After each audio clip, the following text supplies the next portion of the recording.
네, 뉴스업 먼저 사고 소식부터 전해드리겠습니다. 경기 광명시 지하철 신안산선 지하 공사 현장에서 터널에 받치던 지지대가 구부러지는 사고가 났습니다.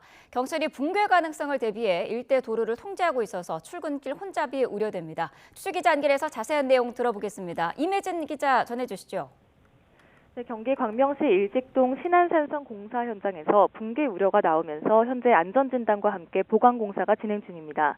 이에 따라 일대 교통이 통제 중인 만큼 인근 지나시는 분들은 출근길에 참고하시기 바랍니다. 통제 구간은 광명 관내 양지 사거리에서 안양 호연 3거리까지 양방향 2km 정도 구간입니다. 현장에서는 새벽부터 전문가들이 안전진단을 하고 있습니다. 아침 7시 10분부로 보강공사를 시작했는데 종료 시각은 미정입니다. 안전 우려가 있어서 일단 도로와 인도 모두 계속 통제되고 있는데 통제 해제 시각도 아직 정해지지 않았습니다. 오늘 새벽 0시 반쯤 경기 광명시 일직동 신안산선 공사 현장에서 굴착 작업 진행 도중 터널 안 축대가 구부러지는 사고가 발생했습니다.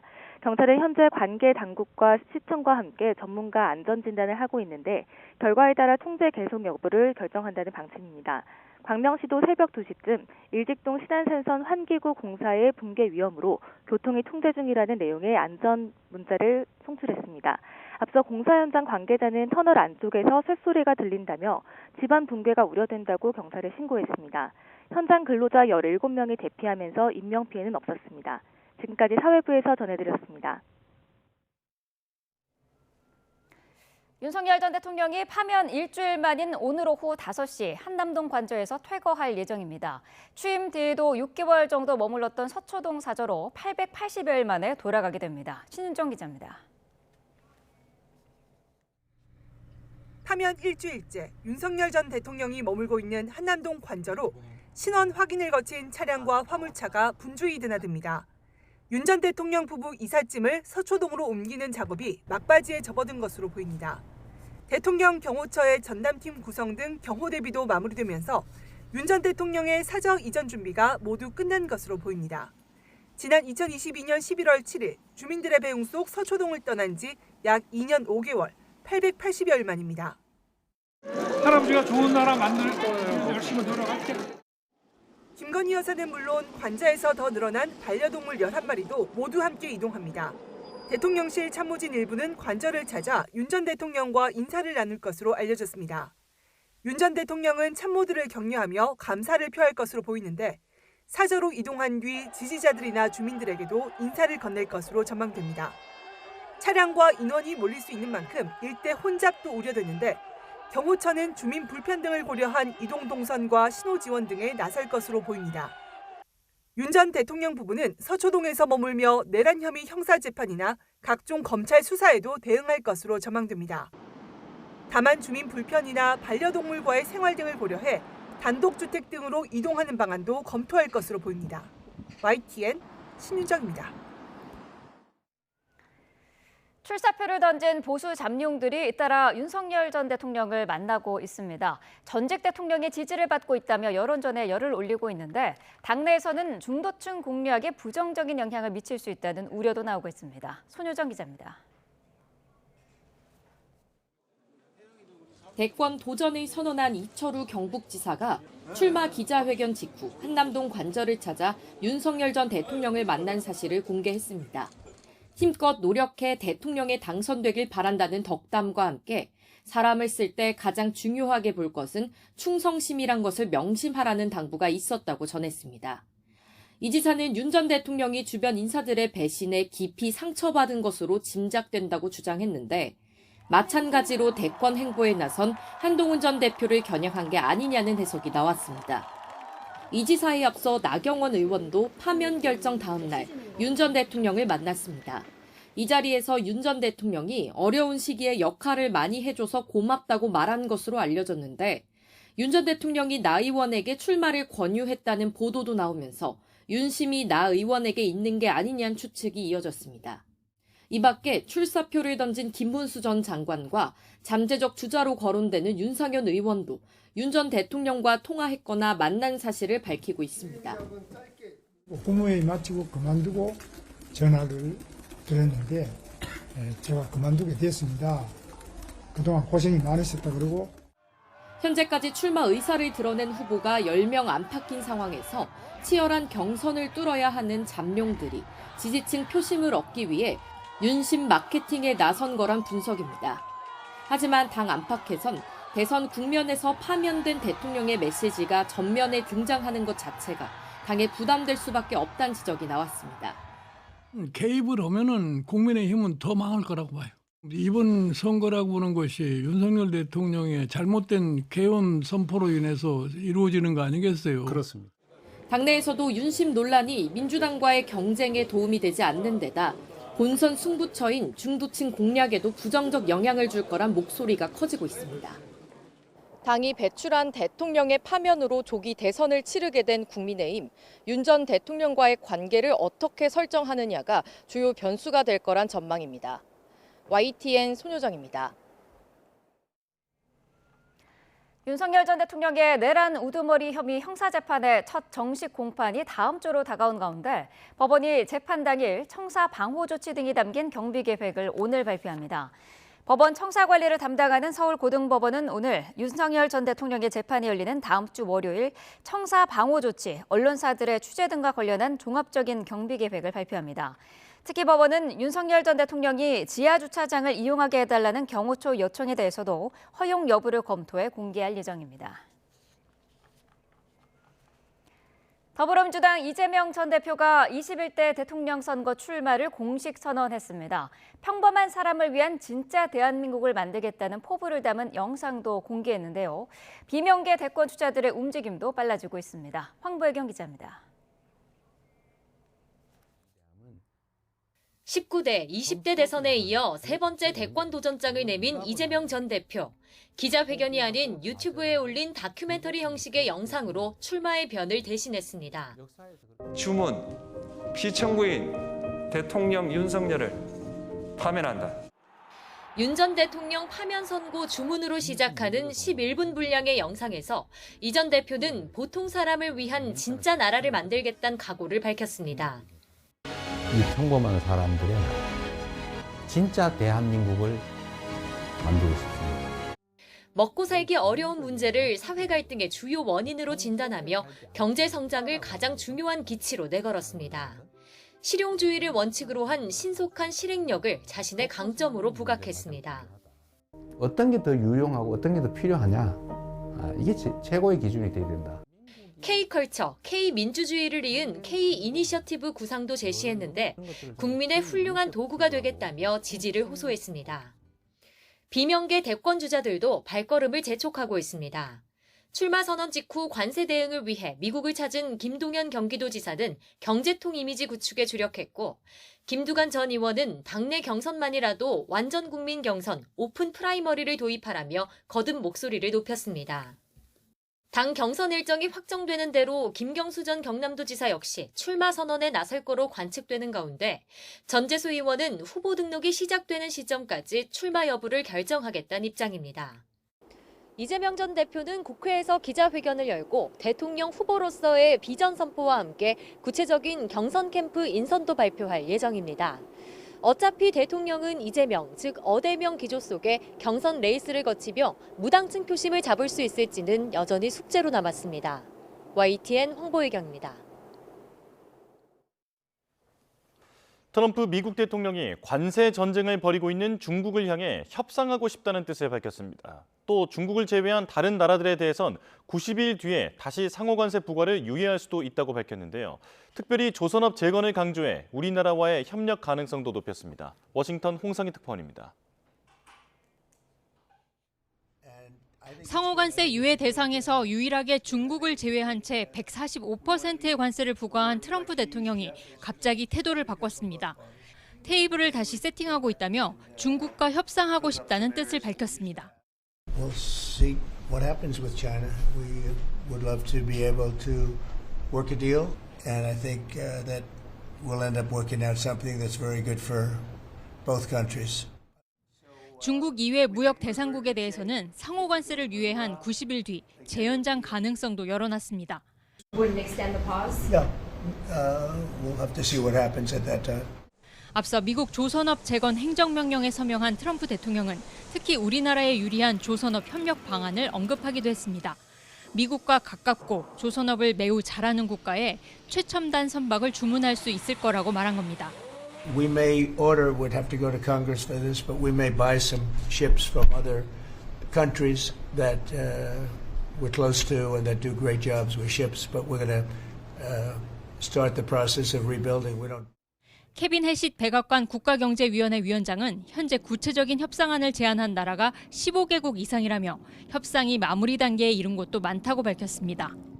트럼프 대통령이 조선업 재건 의지를 연일 강조하면서 조선업 세계 1위인 우리나라와의 협력 가능성도 점차 커지고 있습니다. 앞으로의 상호 간세 협상 과정에서 돌파구를 마련할 수 있을지 주목됩니다. 워싱턴에서 YTN 홍상입니다.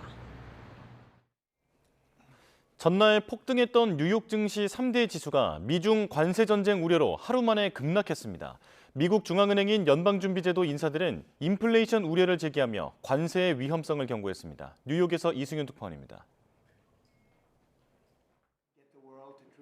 트럼프 미국 대통령의 상호 관세 유예 이후 폭등했던 뉴욕 증시가 하루 만에 급락했습니다.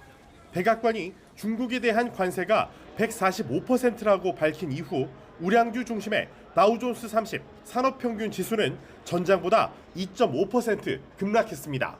대형주 중심의 스탠다드앤푸어스 500 지수는 3.46%, 기술주 중심의 나스닥 지수는 4.31% 하락했습니다. 3대 지수는 장중 한때 폭락세를 보였지만 트럼프가 중국과 합의를 할 수 있기를 바란다고 밝힌 이후 하락폭이 줄었습니다. 투자자들은 상호 관세가 유예돼도 미중 관세 전쟁 격화에 따른 경제 활동 둔화를 우려하고 있습니다. It's going to rapidly change supply chains for companies who now operate heavily in China. The reciprocal tariffs were so damaging is because the scope was so broad. There was really nowhere to hide. 뉴욕 유가는 3% 넘게 폭락한 반면 대표적인 안전 자산인 금 현물 가격은 온스당 3,171달러를 넘어서며 사상 최고치를 기록했습니다. 이런 가운데 미국 중앙은행인 연방준비제도 인사들이 잇따라 관세의 위험성을 경고했습니다. 오스틴 굴스비 시카고 연방준비은행 총재는 향후 12개월에서 18개월 안에 인플레이션이 줄고 노동시장이 탄탄하면 금리 인하가 가능하다고 말했습니다. 하지만 관세로 경기 침체 속 물가 상승 현상인 스태그플레이션 발생 위험이 있어 통화정책 대응이 복잡해질 수 있다고 설명했습니다. 제프리 슈미드 캔자스시티 연은 총재는 관세 충격에 따른 고물가로 인플레이션 기대치가 커질 수 있어 위험 억제에 중점을 두겠다고 밝혔습니다. 한 연은 인사는 높은 인플레이션에 대한 기대 심리가 고착화하면 그만큼 인플레이션을 내리기가 어려워지고 고용 시장도 악화돼 경제적 상처가 깊어진다고 지적했습니다. 뉴욕에서 YTN 이승윤입니다. 트럼프 대통령의 90일 상호 관세 유예로 미국 채권 시장에서 투매가 멈췄지만 뉴욕 증시가 다시 급락하면서 시장 안정성에 대한 의문은 여전히 남아있다는 분석이 나왔습니다. 시장 거래 플랫폼 트레이드웹에서 뉴욕 증시 마감 무렵 10년 만기 미 국채 수익률은 4.41%로 하루 전보다 0.07%포인트 올랐습니다. 관세 유예 조치 발표 이후 미 국채 수익률은 오전 장중 4.26%까지 저점을 낮췄다가 뉴욕 증시가 하루 만에 다시 낙폭을 키우면서 상승 흐름을 나타냈습니다. 제닛 옐런 전 미국 재무장관은 CNN과의 인터뷰에서 최근 미국 국채 투매에 대해 트럼프가 상호 관세를 유예하는 데 영향을 미쳤을 것이라며 명백하게 우려할 사안이라고 말했습니다. 원달러 환율이 야간 거래에서 17원 수준의 높은 변동폭을 나타내며 1,455.5원에 마감했습니다. 우리 시각으로 새벽 2시에 원달러 환율은 전장 서울 환시 종가 대비 28.6원 내린 1,455.5원의 거래를 마쳤습니다. 이번 장 주간 거래 종가에 대비해서는 0.9원 하락했습니다.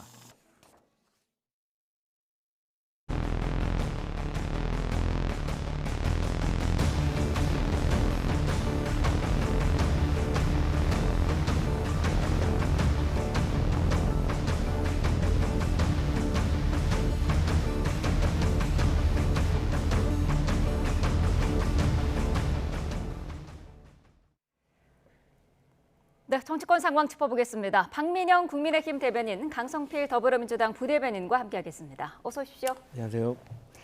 자, 윤석열 전 대통령 오늘 오후 5시에 이제 한남동 관저에서 퇴거를 하게 됩니다. 준비 시간이 좀 오래 걸렸어요. 파면 결정되고 일주일 만인 거죠? 네, 아무래도 좀 신변 정리를 할 시간이 필요했을 것 같습니다. 관저도 이제 보안 시설이기 때문에 네. 좀 정리할 내용들이 있었을 것으로 보이고요. 또한 이게 사저로 이제 돌아가게 되지 않습니까? 네. 이 대통령이 대부분의 특권을 박탈당한다라고 하더라도 경호에 대해서는 유지가 되는 거거든요. 이게 여러 가지 이유가 있을 것인데 여전히 파면이 되었다라고 하더라도 좀 국가적으로 상징성 있는 인물이기도 하고요. 네. 좀 단연간 이 국가적 최고 수준의 기밀 정보들을 다뤘던 인물이지 않습니까? 그렇기 때문에 국가적으로 보호할 필요성이 있다라고 해서 특권 아닌 특권이 남아 있다라고도 볼 수 있을 것 같습니다. 그래서 네. 아마 사저로 돌아가도 경호가 어떻게 이루어질 것인지에 대해서도 좀 여러 가지 가능성들을 염두를 해야 될 것 같고요. 사실 일전에 그 취임하고 나서도 한 6개월 동안은 사저에서 머무르지 않았습니까? 네. 관저 증축이 이루어지는 동안에는 사저 경호가 이루어졌기 때문에 특별한 어려움이 있을 것 같지는 않지만 이것이 당시에도 교통 통제를 한다라든지 이런 것들 때문에 그 주변 주민들이 좀 불만이 있기도 했었거든요. 이제 네. 그런 부분들을 좀 절충하는 것도 중요할 것 같습니다. 말씀하신 대로 경호에 큰 어려움이 없지 않을까 했었는데 경호 요원들이 건물 내에 상주할지도 아직 정해지지가 않았다고 하고요. 지난번과는 달리 전용 엘리베이터도 제공받지 못할 거다 이런 이야기가 나오고 있어요. 그러니까 이제 성공한 전직 대통령과 파면을 당한 전직 대통령의 이 차이가 싸늘한 민심에서 느껴지는 겁니다. 네. 그러니까 당선인 신분 때만 해도 아크로비스타의 주민들이 환영하고 모든 것에 대해서 다 배려하는 모습을 보였지만 지금 와서는 엘리베이터 하나도 배려하지 않는 오히려 CCTV 설치가 어떤 사생활을 침해하는 것이 아니냐 또 집회가 앞에서 많이 있어지면 집값 떨어지는 거 아니냐 이런 문제들을 제기하면서 네. 윤석열 전 대통령의 처한 상황을 그대로 보여주는 것 같습니다. 그런데 이 세상 만사가 엇보가 있는 것 같아요. 과거에 문재인 전 대통령의 임기가 5월 9일까지인데 5월 10일부터 청와대 개방하니까 빨리 나가세요 라고 닥달을 했던 것이 이렇게 돌아오는 것이 아닌가. 그래서 당시에 문재인 전 대통령도 호텔 가서 하룻밤 지내고 윤석열 전 대통령의 취임식에 참석했던 그런 사례가 있기 때문에 세상 만사 엇보를 잘 다져야 된다 이런 생각합니다. 아무래도 주민들 입장에서는 불편한 점이 생길 수밖에 없을 것 같은데 그래서 일단은 서초동으로 갔다가 제3의 장소로 옮길 수도 있다는 이야기도 나오고 있어요. 네, 이제 그런 것들도 아마 고려를 하고 있을 것 같기는 합니다. 네. 왜냐하면 사실 말씀하신 것처럼 이제 당선인 또는 이제 현직 시절과는 좀 다른 부분들이 있기 때문에 네. 좀 여러 가지 불편 사항들이 있을 수 있는 것이고요. 사실 지금도 이 사저 앞에서 이 찬반 양론으로 갈라져서 계속 지지자들이 또 집회를 나오기도 하는 1인 시위를 하기도 하는 그런 모습들도 장차 연출이 될 것으로 보이거든요. 네. 이제 그런 상황들을 복합적으로 고려해서 결정을 하지 않을까 생각이 드는데 당장 예단하기는 어려울 것 같습니다. 네. 윤 전 대통령의 근황이 한국사 강사죠. 전환길씨를 통해서 전해졌습니다. 윤상현 의원 그리고 윤 전 대통령과 관저에서 찍은 사진이 공개가 됐는데요. 이 자리에서 윤 전 대통령이 이런 얘기를 했다고 하더라고요.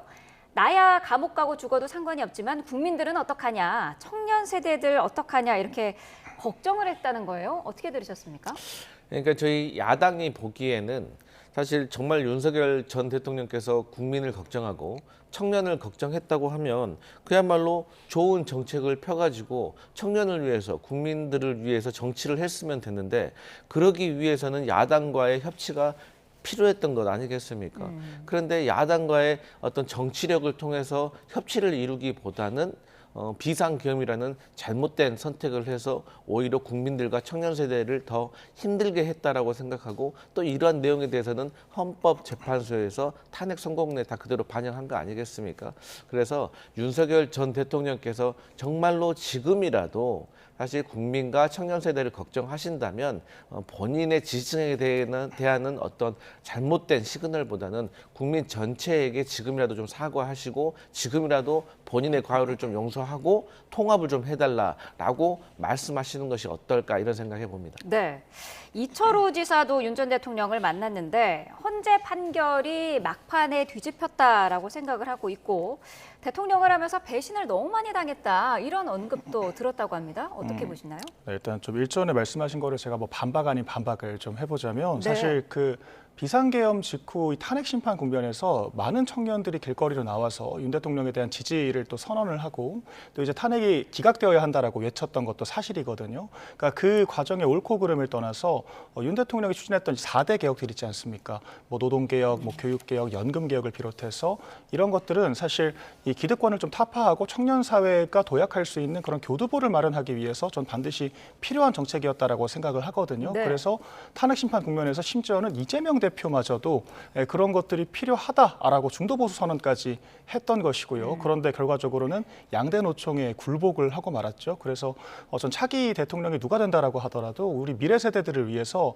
필요한 개혁 과제들은 좀 승계를 하고 이어갔으면 좋겠다라는 바람을 일단 전하고요. 네. 또 이제 질문하신 거를 좀 답변을 드리자면 저희가 계속해서 5대3 교착설을 이야기를 하지 않았습니까? 네. 저는 그런 것들이 여전히 맞는 시나리오였다라고 생각을 하고 있습니다. 그런데 이제 아무래도 마흔역 재판관이 없는 상황에서 5대3으로 결론을 내렸을 경우에 불복의 가능성이 있을 수가 있는 거거든요. 6대3이 되었으면 인용이 되었을 수 있는 거니까요. 그래서 네. 아마 재판관들 사이에서도 5대3으로 결론 낼 수는 없다. 그러니까 4대4로 결론을 내든지 아니면은 인용을 하는 것이 맞다.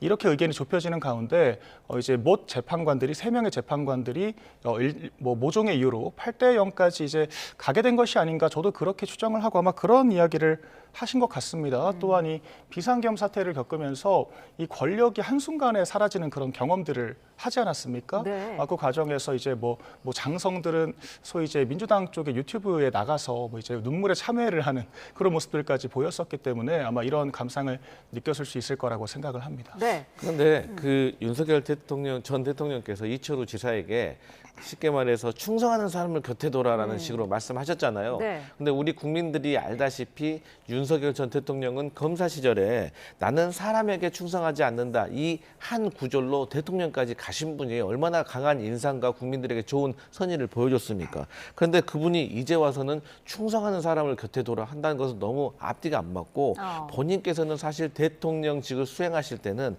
충성하는 척 하는 사람만 옆에 있었던 것 같아요. 왜냐하면 지금 보면 정말 윤석열 전 대통령에게 충성하는 사람이 얼마나 있었을까 하는 바람의 모습이 있기 때문인 거죠. 그래서 결국에 이런 말씀을 하시면 정말 사람이 변한 건지 원래 그런 분이셨는지 국민들이 실망할 수 있기 때문에 또 이러한 모습들이나 이런 발언들이 국민의힘에게 절대 좋은 시그널이 아니기 때문에 이런 말씀 좀 자제하셔야 된다 이런 말씀 드립니다. 지난 석방 과정에서는 차에서 내려서 지지자들에게 깜짝 인사를 하기도 했는데 오늘 관저 퇴거 과정에서도 메시지를 낼 가능성이 있다고 보시나요?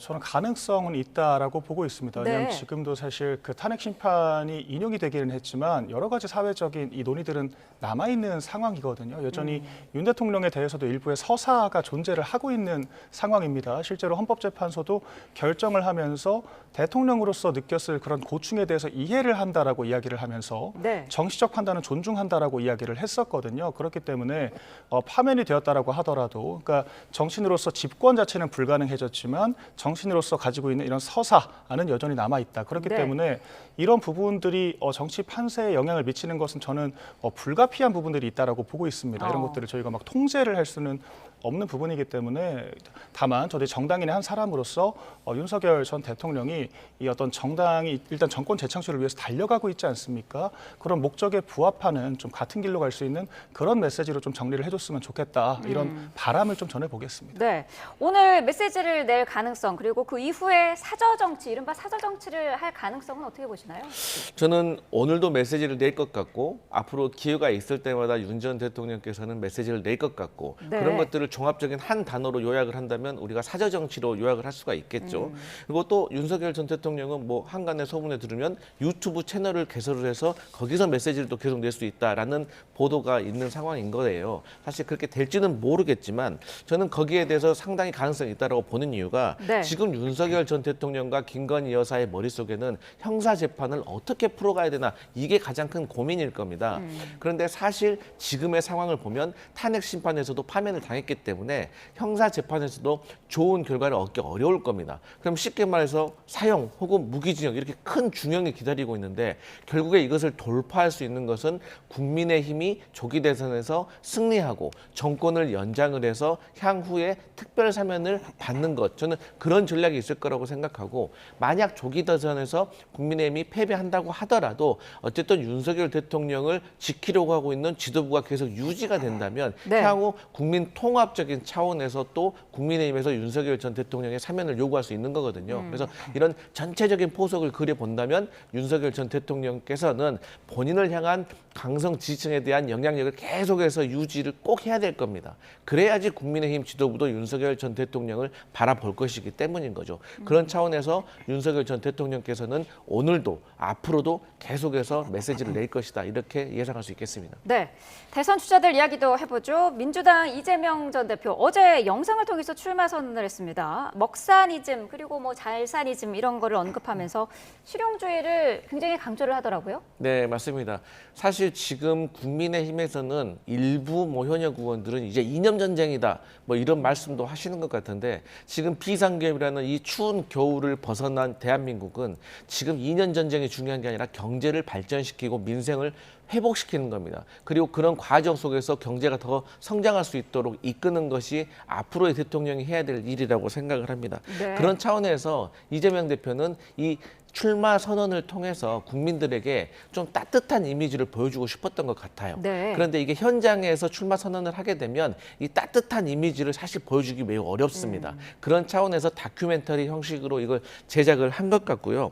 또 지금 이재명 대표의 출마 선언을 보면은 특이점이 하나 있습니다. 그게 네. 뭐냐면 네거티브가 없습니다. 그러니까 압도적인 1위 후보이기 때문에 사실 현장에서 출마 선언을 하면서 세과시를 할 필요도 없는 겁니다. 이거 2등, 3등 혹은 꼴찌 후보들이 나 살아있다는 걸 보여주기 위한 거지만 이재명 대표는 그럴 필요가 없고, 또 당연히 1등 후보이기 때문에 네거티브보다는 이 포지티브한 정책들을 계속해서 알려줌으로 인해서 국민들에게 안정감과 지도자로서의 모습을 보여주고 싶은 겁니다. 그 차원에서 마지막으로 한 가지만 말씀드리면, 네. 과거에 김대중 대통령께서 미래학자 엘빈 토플러를 만나서 이 미래에 대해서 준비해야 되는데 대한민국은 정보화로 가야겠다 해서 인터넷을 통해서 정보화 강국을 만드셨거든요.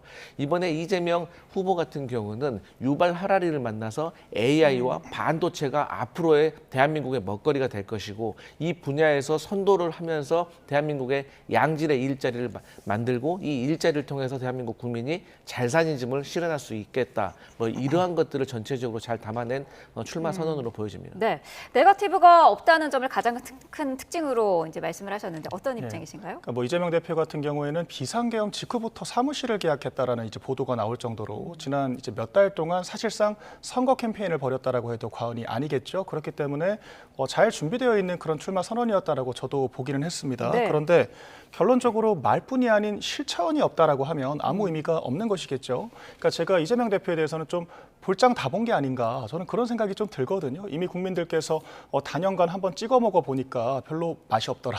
사실 이런 반응들이 지금 오고 있기 때문에 이 비호감도나 이 비토 정서들이 계속해서 지표로도 나타나고 있는 게 아니겠습니까? 실상 지난 4달 동안에도 사실 지금 말씀하신 실용주의와 다 같은 말을 계속 하셨어요. 흥묘백묘론 같은 왕서방 정치를 저는 했다라고 생각을 하는데, 그래서 어제는 쉐쉐하고 오늘은 아리가또 한다. 저희가 그런 식의 이야기까지 나오지 않았습니까? 결론적으로 다른 방향을 실용주의를 추구하는 것만으로 중요한 것이 아니라 그런 것들을 관철시킬 실력이 중요하다. 그런데 아직까지 이재명 대표는 민주당 내 그런 조직들에 종속되어 있는 모습들을 좀 보여주는 것 같습니다. 양대노총과 정교조 참여연대와 같은 이 민주당의 기성 어떤 주류 세력들에 종속되고 굴복된다면 결과적으로 기득권을 내려놓는 정치를 하기가 어려울 것이라고 저는 보고 있고요. 네. 이에 대해서 저는 개헌에 대한 좀 전향적인 입장을 밝히는 것이 이재명 대표가 정말 기득권을 타파하고 미래 세대를 위한 정치를 할 준비가 되어 있는지를 볼 수 있는 바로미터가 되지 않을까라고 예상을 하고 있습니다. 네, 나경원 의원도 오늘 오후에 출마 선언을 하는데 사실 나 의원 같은 경우에는 탄핵 결정 이후에 윤 대통령과 관저에서 1시간 동안 이제 단독으로 만나기도 했고요. 그래서 윤심이 실렸다 이런 이야기가 나오고 있습니다. 윤심 맞습니까?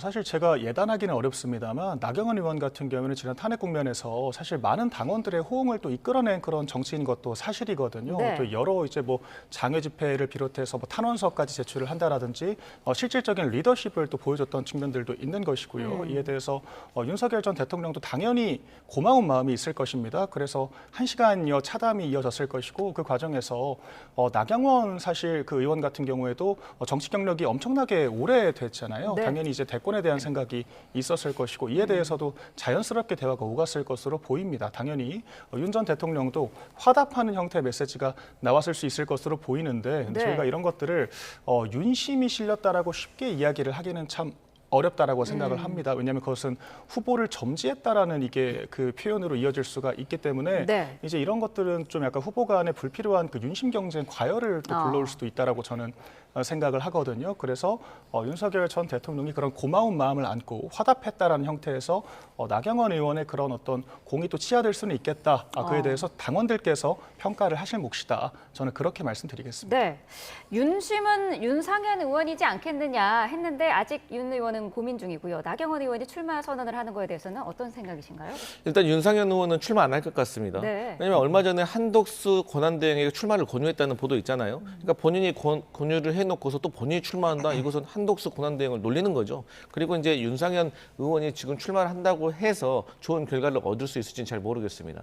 그래서 이제 윤석열 전 대통령으로서는 여러 춘년 후보들이 있는데 네. 이 한 명에게만 힘을 실어주기는 어려울 것입니다. 정치적으로 계산을 하더라도 한 명에게 힘을 실어주면 나머지 사람들과 적이 되기 때문에 본인으로서는 그런 선택을 안 하는 것이 기본 상식인 겁니다. 네. 그런 차원에서 저는 지금 국민의힘에서 너무 후보가 난립하는 거 아니냐. 사실 출마하는 건 자유입니다. 하지만 지금의 엄중한 시기, 그러니까 비상계엄으로 인해서 윤석열 전 대통령이 파면된 이 이후에 국민의힘에서 너도 나도 출마하는 것이 과연 탄핵 대통령을 배출한 정당으로서 좀 고민과 진지함이 있느냐에 대해서 전 의문이 있습니다. 네. 사실 대통령 선거에 출마한다는 건요, 오랫동안 준비를 해서 준비된 대통령 지도자가 돼야 되거든요. 그런 의미에서 저는 20명에 가까운 국민의힘 후보들이 과연 대통령으로 후보로 출마를 해서 당선되기 위해서 나오는 것이냐? 저는 그렇게 보지 않습니다. 아마도 조기 대선에서 패배할 것은 상수로 두고 있고 그 이후에 당권을 가지거나 아니면 지방선거에서 또 다시 재선을 하기 위한 그런 포석이 있는 정치적인 계산에서 여러 명의 후보가 나오는 것이 아닌가. 이거 국민들이 평가할 거라고 보고요. 네. 그러니까 이재명 대표에 대해서 계속해서 공격을 하고 있잖아요. 그런데 저는 이 지도자의 그 하나의 덕목 중에 하나가 버티는 힘인 것 같습니다. 그러니까 계속해서 국민의힘 후보들이 이재명 대표, 그러니까 이재명 후보에 대해서만 몇 년째 계속 공격을 하고 있고 지금 출마 선언을 하시는 분들을 보면 제대로 된 아이템은 없고 이재명과 잘 싸울 수 있는 사람.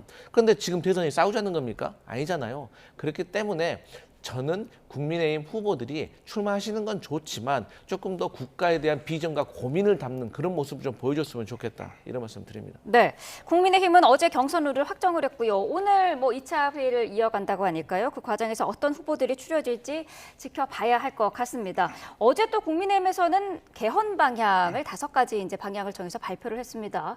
우원식 국회의장은 개헌 동시 이제 국민투표를 철회를 한 상태인데 네. 당에서는 계속 추진을 하겠다 그런 입장인 건가요?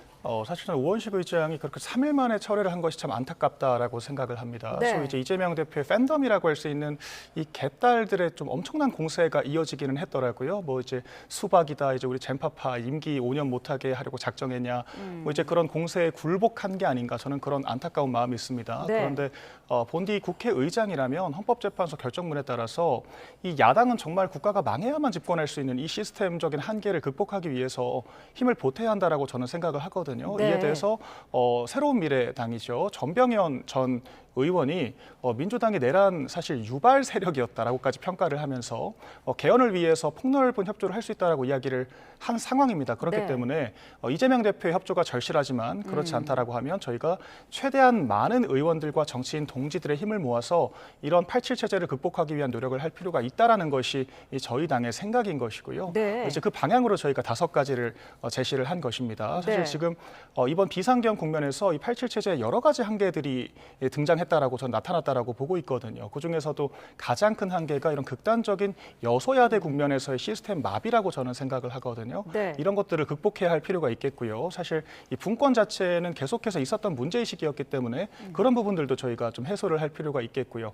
이에 대해서 저희가 지금 거의 40년 가까이 87 체제가 이어지면서 많은 이 레퍼런스들이 쌓였을 것으로 보이거든요. 또 민주당 내 얼마나 이 유수의 이 헌법 전문가들이 있습니까? 이제 그런 분들의 중지를 모아서 전 더 좋은 안을 발굴해낼 수 있을 거라고 보고요. 저희가 이번 대선과 다음 지방선거를 거쳐서 정말 새로운 대한민국으로 거듭날 필요가 있겠다. 그런 말씀을 전하겠습니다. 네, 민주당은 개헌 논의가 지금 진행 중에 있습니까? 네, 저희 민주당은 이미 입장을 밝혔습니다. 그러니까 대통령이 될 가능성이 높은 정당은요, 실현 가능성을 말씀드려야 됩니다.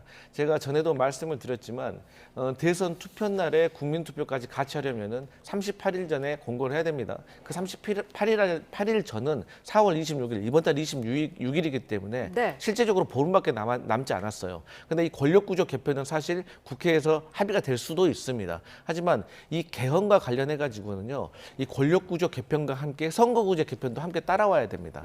근데 이제 선거구제 개편이라는 것은 지금 현역 의원들이 다음에 당선이 또 될 수 있느냐 없느냐 아주 중요한 문제가 있기 때문에 제가 봤을 때는 양당 모두 선거구제 개편과 관련해서는 아직 입장이 정해지지 않은 걸로 알고 있습니다. 그렇기 때문에 지금 이 상황에서는 각 당이 경선 과정에서도 얼마든지 자유롭게 개헌에 대한 자기 주장을 밝히고요. 그다음에 후보로 당선된 누가 있다면 그분이 당의 개헌에 대한 입장을 밝히고 양당이 그런 입장을 밝힌 가운데 내년 지방선거에서 후보에서 당선된 대통령이 저는 그 약속을 지키면 된다고 생각하고, 저는 한동훈 대표 같은 경우 양원제로 주장을 하던데 미국의 양원제가 어떻게 생겼는지 그 유래를 알고나 말하는 건가?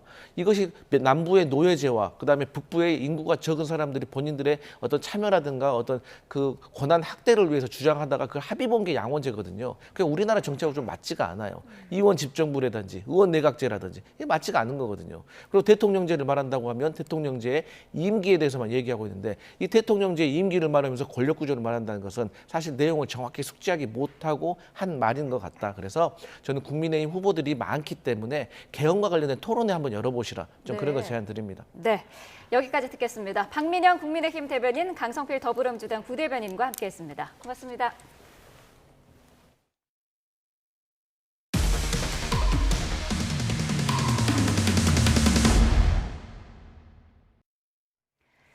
인공지능을 활용한 신사업에 투자하면 큰 수익을 낼 수 있다며 사람들을 끌어모은 투자회사가 갑자기 출금을 중단했습니다. 현재까지 SNS상에 모인 피해자만 3천여 명이 달하는데 경찰도 수사에 착수했습니다. 표종호 기자의 단독 보도입니다. 친환경 수익 사업을 통해 큰 돈을 벌 수 있다며 회원을 모집해온 서울 구로구에 있는 한 투자회사입니다. 외국계 기업의 한국지사라고 홍보하며 인공지능을 활용한 친환경 농업에 투자하면 큰 수익을 낼 수 있다고 유인했는데, 실제 며칠 만에 투자 금액의 수십 %에 달하는 수익을 제공하기도 했습니다.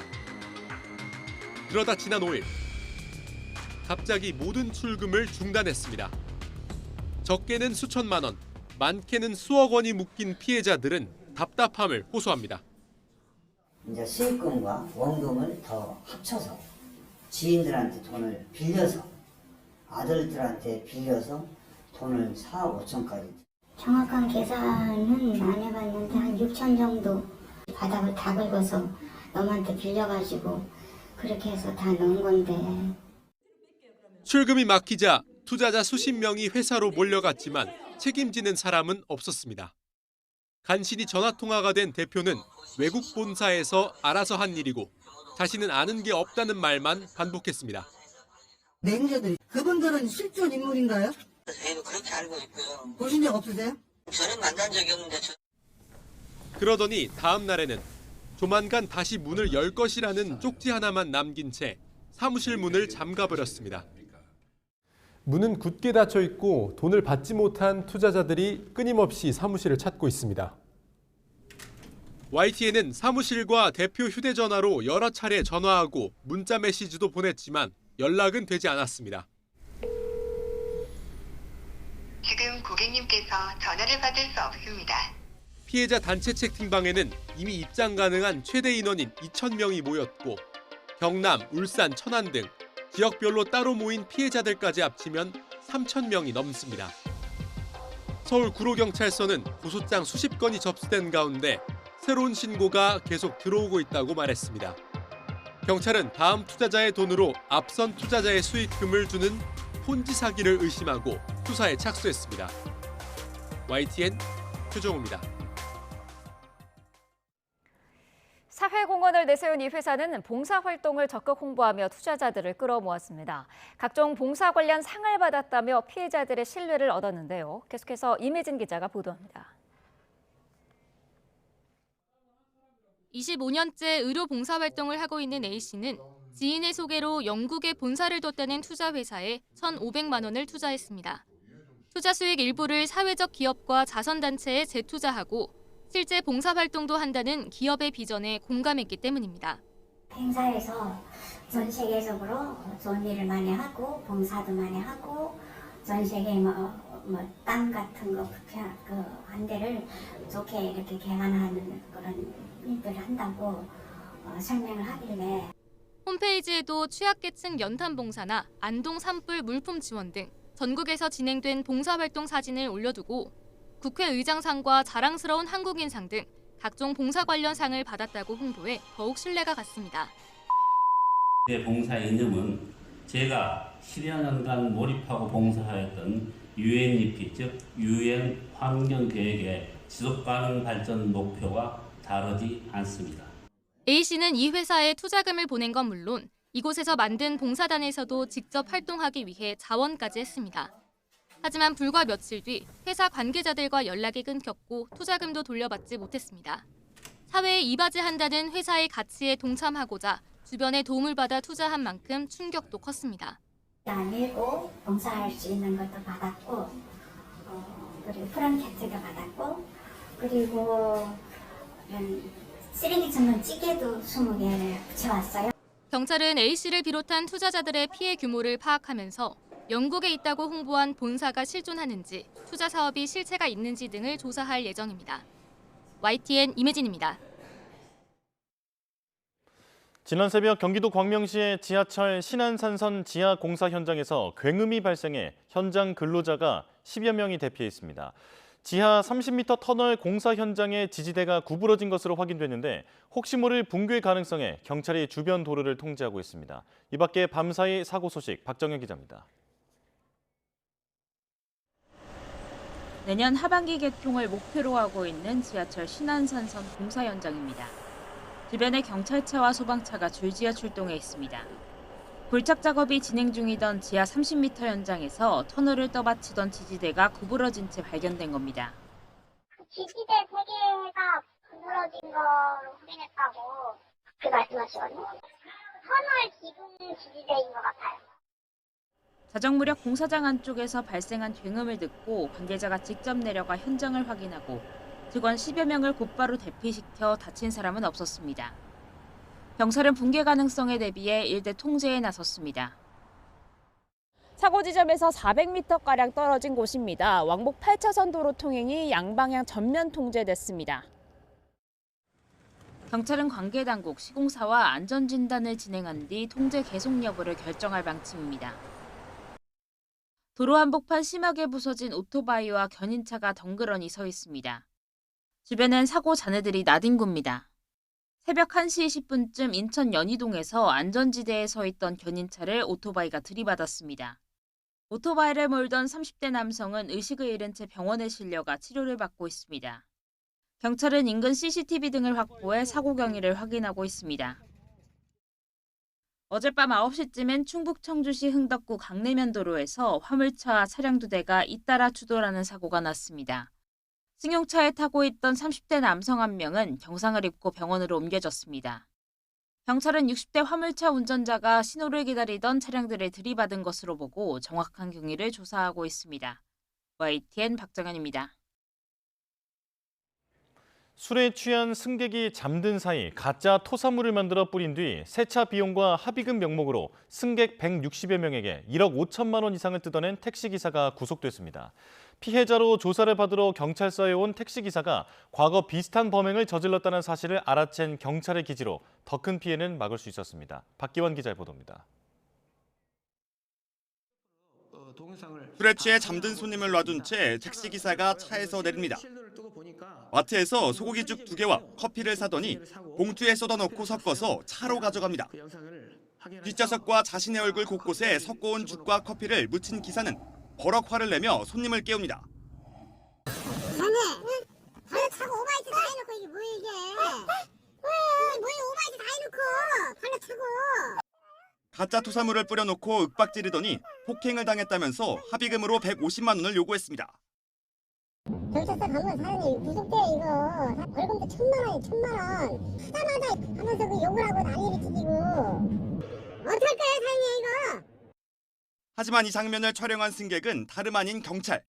앞서 다른 범행을 저지른 뒤 합의금을 주지 않는 승객을 경찰에 신고했다가 역으로 덜미가 잡힌 겁니다. 다른 서에서 형사로 근무할 당시 이와 유사한 사례가 있었던 것이 생각이 났고 오늘 또 이 진술을 하고 난 이후에 또 그러한 범행을 할 것 같다고 저희 판단을 했었죠. 단복 차량을 타고 뒤따라오며 모든 상황을 지켜본 경찰에 택시기사 A씨는 즉각 체포됐고 지난 1일 상습 공갈 혐의로 구속됐습니다. A씨는 같은 범행으로 징역형을 살고 지난해 4월 출소한 뒤 지난 1년 동안 수도권과 충청권을 돌며 승객 160여 명을 상대로 범행을 저지른 것으로 조사됐습니다. 경찰이 계좌이체 내역 등을 토대로 확인한 피해 금액만 모두 합쳐 1억 5천만 원이 넘습니다.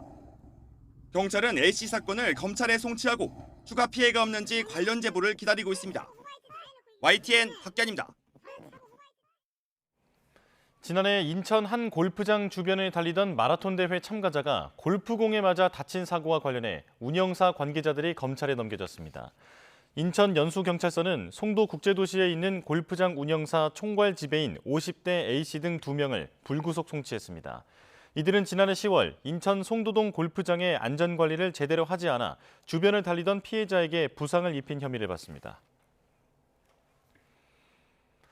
4살 남자아이를 매트에 거꾸로 넣어 숨지게 한 혐의로 재판에 넘겨진 30대 태권도 관장에게 법원이 징역 30년을 선고했습니다. 유족들은 더 무거운 처벌을 받아야 한다며 울분을 토했습니다. 윤태인 기자가 보도합니다. 지난해 7월 30대 태권도 관장 최모 씨는 4살 도화군을 매트에 거꾸로 넣어 숨지게 한 혐의로 재판에 넘겨졌습니다. 최 씨는 당시 상황에 대해 장난이었다고 말하는 등 혐의를 부인해왔습니다. 근데 학대 혐의에 대해서 인정하십니까?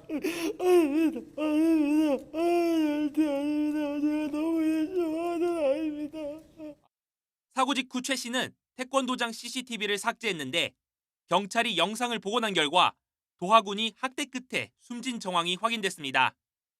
또 지난해 5월부터 2달 동안 다른 아이들 20여 명을 학대해온 모습까지 포착됐습니다. 결국 최 씨는 상습적으로 아동을 학대한 혐의로 추가 기소됐습니다. 1심 재판부인 의정부지방법원은 최 씨에게 징역 30년을 선고했습니다. 재판부는 아동을 보호해야 할 최 씨가 도리어 죄 없는 아이를 물건 취급하면서 감내하기 어려운 학대를 반복해 끝내 사망에 이르겠다고 지적했습니다. 또 아이를 매트에 넣은 채로 내버려둔다면 숨질 수도 있다는 것을 이미 인식하고 있었고 CCTV를 삭제하거나 태권도 사범들에게 허위 진술을 강요해 증거인멸을 시도했다고 밝혔습니다.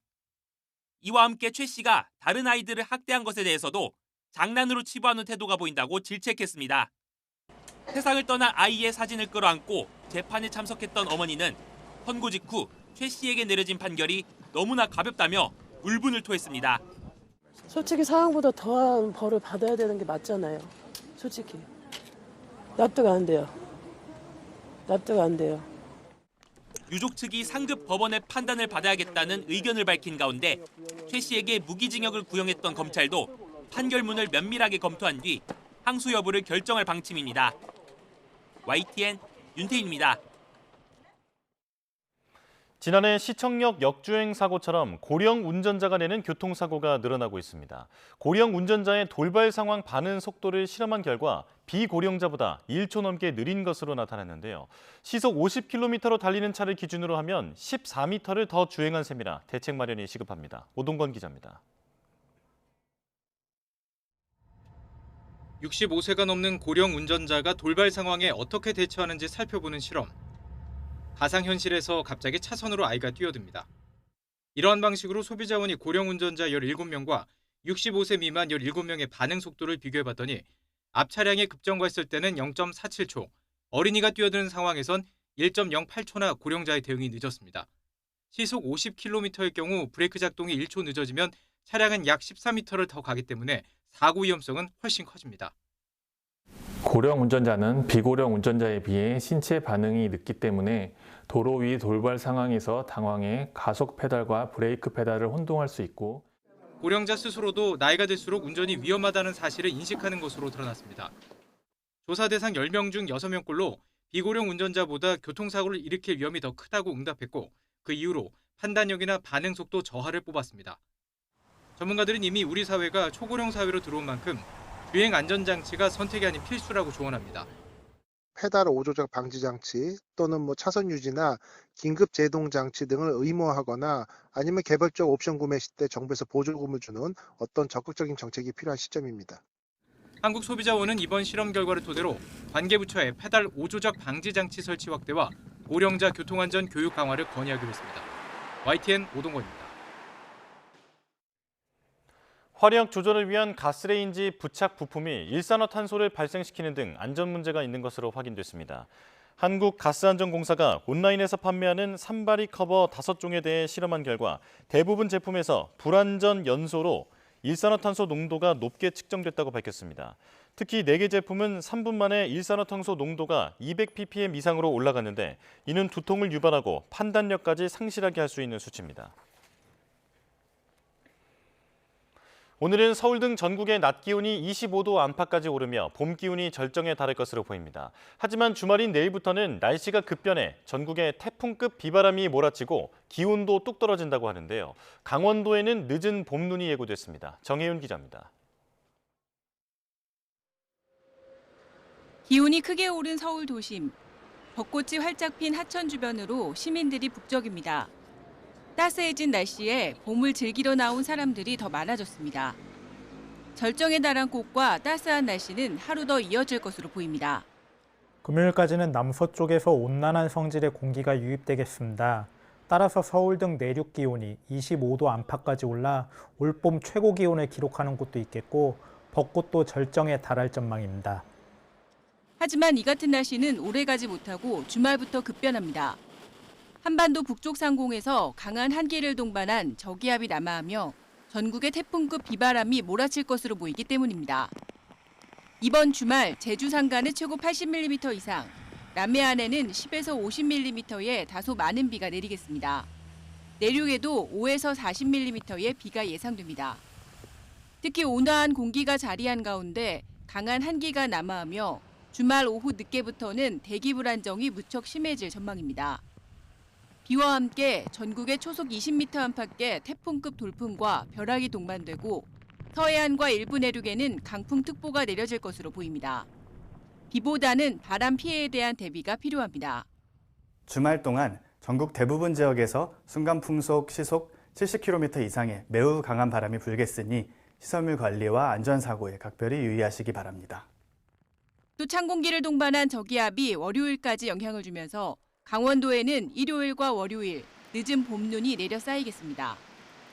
기상청은 찬바람이 강해지면서 일요일부터는 기온이 크게 떨어지겠다며 농작물 냉해 피해와 건강관리에도 대비해달라고 당부했습니다. YTN 정혜윤입니다. 4월 11일 뉴스업 주일정 정리합니다. 대선 출마를 공식 선언한 더불어민주당 이재명 전 대표가 국회에서 비전 발표회를 열고 선거에 임하는 포부를 직접 밝힐 예정입니다. 이 자리에서는 이 전 대표의 공식 선거 구호와 경선 캠프 인선도 공개됩니다. 국민의힘 선거관리위원회가 2차 회의를 진행합니다. 앞서 경선 룰을 확정한 만큼 오늘 회의에선 세부적인 토론회 일정과 진행 방법 등이 논의될 전망입니다. 국민의힘 나경원 의원이 대선 출마를 선언합니다. 앞서 나 의원은 윤석열 전 대통령이 파면된 다음 날 관저를 찾아 1시간가량 복대한 것으로 알려졌는데 나 의원은 나라를 지키기 위해 처절하고 절실한 마음으로 대선에 출마한다고 밝혔습니다. 윤석열 전 대통령이 파면 일주일 만인 오늘 한남동 관저에서 퇴거해 서초동 사저로 이동합니다. 별도의 메시지가 나올지 차량에서 내려 인사를 할지 등은 아직 정해진 바 없다고 윤 전 대통령 측 관계자는 전했습니다. 뉴스업 주일정이었습니다. 21대 대선을 앞두고 중앙선거관리위원회가 투개표 현장 시연회를 열었습니다. 각종 부정선거 의혹을 사전에 불식시키기 위해서인데 이 과정에서 논쟁이 벌어지기도 했습니다. 임성재 기자의 보도입니다. 경기 과천시 중앙선관위에 차려진 선거 투개표장 6월 3일 대선 상황을 가정한 시연회가 진행됐습니다. 관내외 투표를 가정해 유권자의 투표지가 개표돼 실제 결과로 반영되는 전 과정을 공개한 겁니다. 부정선거 의혹을 차단하기 위한 수검표 절차도 다시금 소개됐습니다. 이번 대선에서도 지난해 총선에서 도입된 수검표가 이루어집니다. 이 개표 사무원들은 기계로 분류된 투표지를 다시 한번 일일이 확인하며 이 혹시 모를 오류를 찾아냅니다. 시연 도중엔 선관위 측과 부정선거 의혹을 제기하는 인사들 사이에서 논박이 이어지기도 했습니다. 각 투표함을 봉인한 뒤 상자 위에 붙이는 회색 스티커 형태의 특수봉인지가 주 대상이었습니다. 봉인지를 떼어내도 자국이 남지 않는 경우가 있어 투표함을 바꿔치기 해도 알 방법이 없다는 주장입니다. 특수봉인지가 이렇게 때렸는데 하나도 남지 않았습니다. 비잔류형입니까? 관리대장이 없지 않습니까? 없죠. 이에 투표 당일 봉인지 위에 사무원들이 일일이 날이 날 뿐 아니라 이를 억지로 떼면 오픈보이드란 표시가 선명히 나타난다는 반박이 이어졌습니다. 뜯었을 때 이 봉인지에 특수 마크가 나타나게 됩니다. 그래서 여기에 서명도 돼 있지만 그래서 이 봉인지를 사용할 수 없는 것은 없게 만든 비잔류형이고요. 선관위가 이번 대선에서 사전투표함 보관 장소를 24시간 공개하기로 한 것을 두고도 의심과 이를 해소하려는 설명이 계속됐습니다. 시군구 선관위에 설치된 CCTV는 언제든 조작이 가능하다는 주장인데 선관위는 CCTV 영상의 원본 자체가 보관된다고 일축했습니다. 투표함 보관 장소에 이렇게 보시면 전자식 빨간 그 시계가 있습니다. 보여주는 그 영상이 해당 시간의 영상이라는 것을 확인하는 조치를 취한 거예요. 선관위는 또 서버 보안 취약 등 의혹 제기에도 대선 이후 서버 검증 요구가 있다면 적극 응하겠다고 밝혔습니다. YTN 임성재입니다. 현직 광역자치단체장들이 잇따라 대선 주자로 나서고 있습니다. 수도권 단체장 가운데 가장 먼저 출마를 선언한 김동연 경기도지사에 이어 유정복 인천시장이 출사표를 던졌고 오세훈 서울시장도 곧 대열에 동참하죠. 홍준표 대구시장과 이철우 경북도지사도 일찍이 출사표를 던졌는데요. 이 가운데 이미 사퇴 의사를 밝힌 홍준표 시장을 제외하고는 대부분 직을 유지한 채 경선에 참여할 것으로 알려졌는데 그래도 괜찮은 걸까요? 공직선거법을 보면 대통령 선거일 30일 전까지 공직에서 물러나야 합니다. 이번 경우엔 6월 3일 대선에 참여하려면 5월 4일까지 사퇴를 해야 하는데요. 당내 경선은 그 전에 펼쳐질 예정이어서 직을 유지하면서도 얼마든지 뛸 수 있습니다. 그래서 이번에 출마한 단체장들은 휴가나 휴직 등을 활용해서 경선을 치를 것으로 보입니다. 단 본선에 진출해 후보가 되면 그때는 자리에서 내려와야 합니다. 그렇다면 광역단체장이 공석이 된다면 시장이나 도지사를 다시 뽑아야 할까요? 이번의 경우는 그렇지 않습니다. 내년 6월 3일 지방선거까지는 1년 남짓, 시간이 그렇게 많지 않기 때문에 지금부터는 공석이 되더라도 보궐선거를 하지 않고 예정대로 내년에 제9회 전국 동시지방선거에서 선출하면 됩니다. 이번 대선에 광역단체장들이 유난히 많이 출마하는 배경 가운데 하나도 바로 이 보궐선거 부담이 없다는 점이 꼽힙니다. 정리하자면 이번에 출마하는 광역단체장들은 당내 경선에서 패하면 다시 시장도지사직으로 복귀할 수 있고 본선에 진출해도 보궐선거 부담이 없습니다. 대선에 나가고 설령 패배한다 하더라도 부담이 상당히 줄어든 셈인데요. 다만 법적으로는 문제가 없다지만 경선 기간 이들의 부재로 인해 지방행정의 차질과 공백이 빚어질 거란 우려는 이어질 수밖에 없어 보입니다. 네, 한덕수 대통령 권한대행의 대통령목 헌법재판관 임명을 둘러싼 정치권 공방이 좀처럼 수그러들지 않고 있습니다. 민주당은 한 대행에게 대통령 꿈을 깨라고 날을 세웠고 반면 국민의힘은 이재명 전 대표가 벌써 대통령이 된 줄 착각하고 있다고 맞받았습니다. 홍민기 기자입니다. 민주당은 한덕수 권한대행이 대통령목 헌법재판관을 지명한 것이 조기 대선에 욕심을 내기 때문 아니냐고 따져 물었습니다. 헌법 파괴자를 국민이 또 뽑을 거라고 기대하는 건 착각이라며 대통령 꿈을 깨라고 쏘아붙였습니다. 한간에 들리는 소문대로 한덕수 총리가 대통령 꿈을 꾸고 있다면 헛된 꿈이니 얼른 꿈 깨시라고 말씀드립니다. 당내에선 한 대행을 대선 관리에서 배제하고 탄핵해야 한다는 목소리도 커지고 있습니다. 헌법재판관 지명 철회를 촉구했던 우원식 국회의장 측은 한 대행의 행위가 위헌이라는 국회 입법조사처의 유권 해석을 받아들었는데 이에 따라 인사청문 요청서 접수를 보류하고 헌재의 권한쟁의 심판과 가처분 신청을 제기할 계획입니다. 반면 국민의힘은 민주당의 공세 뒤에 이재명 전 대표의 특명이 있다며 이 전 대표를 정조준했습니다. 정치적 이익을 위해 대통령 권한대행을 겁박하는 행태야말로 이미 대통령이 된 듯 착각하는 거라고 날을 세웠습니다. 벌써 점령군 행세를 하는 이 전 대표가 대통령이 되면 독재 체제가 완성될 거라는 비난도 터져나왔습니다. 이제 국가 권력을 완전히 손에 쥔다면 독선과 보복의 칼을 잔인하게 휘두르며 대한민국을 분열과 내전의 구렁텅이로 몰아넣을 것이 불보듯 뻔합니다. 이 전 대표의 대선 출마 선언을 겨냥해선 대한민국을 다시 분열과 불신으로 끌고 갈 혼란과 파탄의 서막이라고 깎아내렸습니다. 민주당은 한덕수 권한대행의 헌법재판관 지명을 내란 연장으로 규정하고 이번 조기 대선의 주요 공세 지점으로 삼겠다는 기류입니다. 이에 방어선을 쳐야 할 국민의힘은 이재명 전 대표를 고리로 만만찮은 역공을 예고하고 있어 양당 간 신경전은 계속되리란 전망입니다. YTN 홍민기입니다. 국회 입법조사처가 한덕수 대통령 권한대행이 대통령목 헌법재판관을 지명한 것은 위헌이라는 유권 해석을 내린 것으로 알려졌습니다. 입법조사처는 헌법학계와 전문가 가운데 압도적인 다수로부터 한 대행의 행위가 권한을 넘어선 위헌 위법 행위라는 의견을 받았다고 우원식 국회의장실에 전달했습니다. 우 의장 측은 이러한 유권 해석에 따라 한 대행이 이완규, 함상훈 헌법재판관 후보자의 인사청문 요청서를 국회에 제출할 경우 이를 보류하고 헌재 권한쟁의 심판과 가처분 신청을 제기할 계획입니다. 헌재가 재판관 전원 일치 의견으로 박성재 법무부 장관에 대한 탄핵소추를 기각했습니다. 재판부는 박 장관이 12.3 비상계엄을 도왔다고 인정할 만한 객관적인 증거나 자료가 없다고 판단했습니다. 차정은 기자입니다.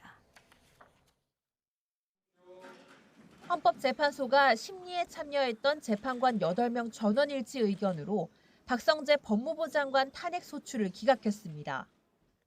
직무정지 119일 만에 청사로 복귀한 박 장관은 현명한 결정에 감사하다며 소회를 밝혔습니다.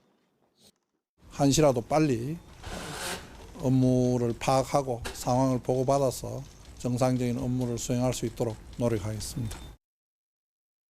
헌재는 박 장관이 비상계엄 선포 직후 법무부 고위 간부들을 긴급 소집해 회의한 사실은 인정하면서도 비상계엄에 가담했다거나 주요 정치인을 가두기 위한 구금시설 마련을 지시했다는 증거로 볼 수 없다고 판단했습니다.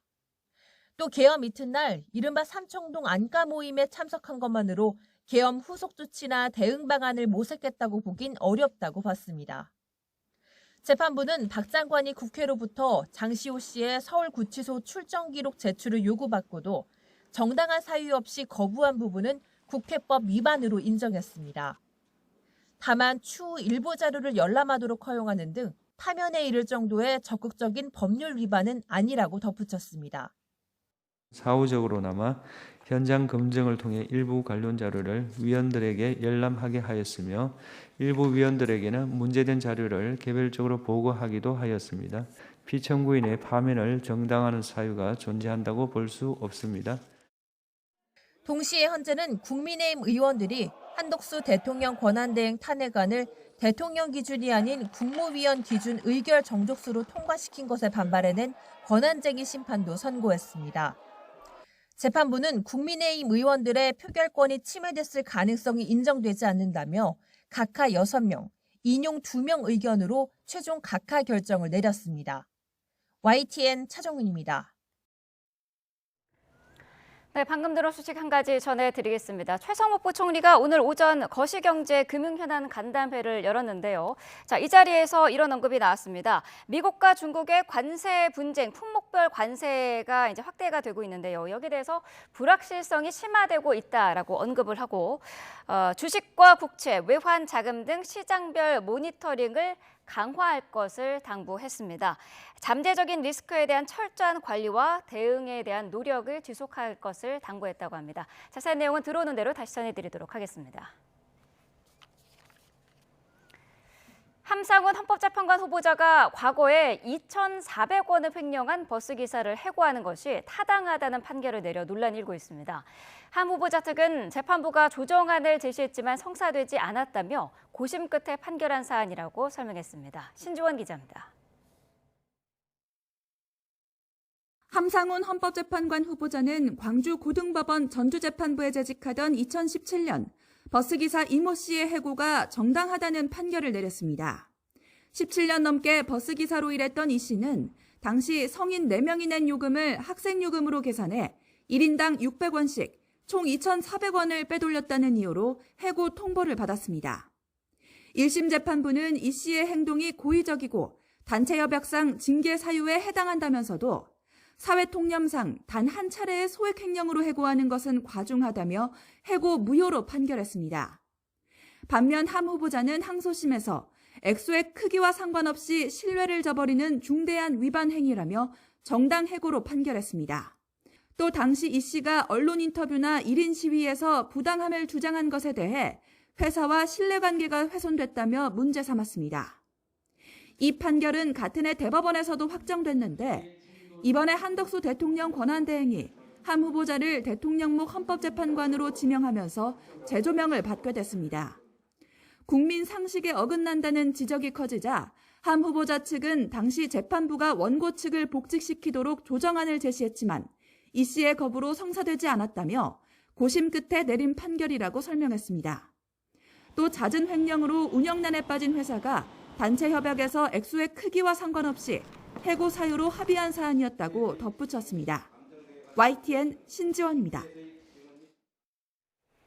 이사 준비를 마친 윤석열 전 대통령이 오늘 오후 한남동 관저를 떠납니다. 다음 주부터 형사재판도 본격 시작되는데요.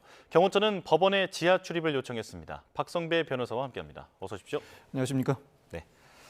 자, 이제 윤 전 대통령이 오늘 한남동 관저를 비우게 되는데요. 이제 경호는 계속해서 유지가 되는 거죠. 전직 대통령과 비슷한 수준이라고 보면 됩니까?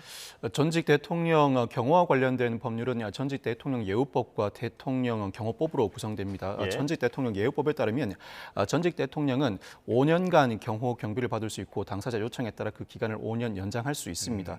정확히는 10년 더하기 5년, 최장 15년에 걸쳐서 경호 경비가 이루어지는데 파면된 전직 대통령의 경우에는 5년간 경호 경비를 받고 당사자 요청에 따라 경호 경비 기간을 5년 연장할 수 있습니다. 즉 정상 퇴직한 전직 대통령은 최장 15년인 반면 파면된 전직 대통령은 최장 10년간 경호 경비를 받게 됩니다. 뿐만 아니라 대통령 경호법은 경호 인력과 장비를 경호처장 등이 재량에 따라 정하도록 규정하고 있는데 적어도 경호 인력과 장비가 대부분 축소될 수밖에 없고 특히 기동 경호라고 해서 차량이 이동할 때 주변에 호위 차량이 둘러싸는 형태는 보기 어려울 것 같습니다. 전직 대통령인 이상 사절을 중심으로 경호 경비가 이루어질 것으로 전망됩니다. 예.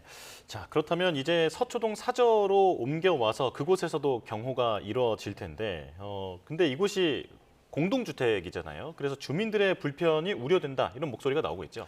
사실 윤 전 대통령이 2022년 5월 취임하고도 6개월간 이 사저에 물은 바가 있는 만큼 경호 경비에 어려움이 없을 것이다라는 관측도 나왔습니다만 기본적으로 대통령 경호법에 따라 경호처장은 경호구역을 지정하고 출입 통제와 검문을 단행할 수 있습니다. 주민들 불편이 불가피하게 따를 수밖에 없는 구조입니다. 여기에 엘리베이터 전용 사용 여부나 경호 요원들 상주 공간 마련 등 여러 가지 주민들 불편을 야기할 수 있는 요소가 도사리고 있습니다. 뿐만 아니라 특히 윤 전 대통령이 퇴임해 이 사저로 돌아오게 되면 인근에서 집회 시위가 여러모로 일어날 가능성이 있습니다. 물론 도로 하나를 사이에 두고 바로 앞이 법원인 만큼 그 사저 바로 앞에서 집회 시위를 이어갈 수는 없습니다만 1인 시위가 이어진다면 주민들의 불편이 따를 수밖에 없는 구조입니다. 이에 따라서 윤 전 대통령이 일단은 이 사저로 그 장소를 이동하지만 수도권 모처로 궁극적으로 단독 주택을 구해 이동할 것이라는 관측이 힘을 얻고 있습니다.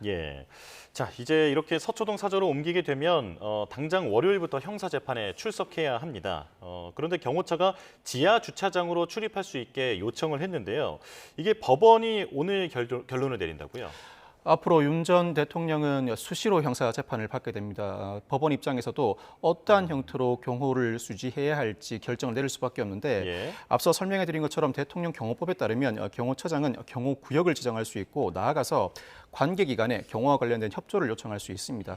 대통령 경호법에 따른 요청인 만큼 아무래도 법원은 앞으로 윤 전 대통령이 출석할 때 지하 주차장을 통해서 출입하는 방안을 적극적으로 검토할 것으로 보입니다. 뿐만 아니라 여타 집회, 시위 인원과의 충돌 가능성을 대비해서 어떠한 형태로 경호 경비를 유지할지 대통령 경호법에 따른 관계기관 협조에 응하는 형태로 경호 경비 대책을 마련할 것으로 전망됩니다.